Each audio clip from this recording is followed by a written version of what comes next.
Hello guys, in this video I am going to show you how to select how would you like to sort your documents, such as by name, date or size.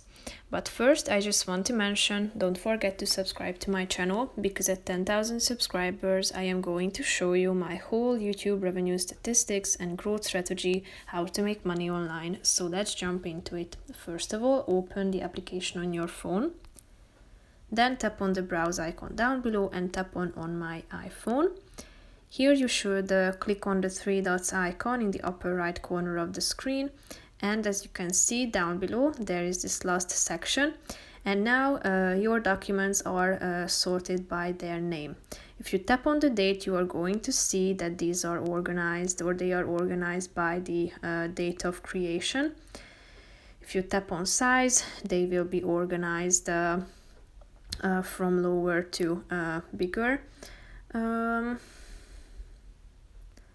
and also you can organize them by their kind or either by tags if you add any tags to them.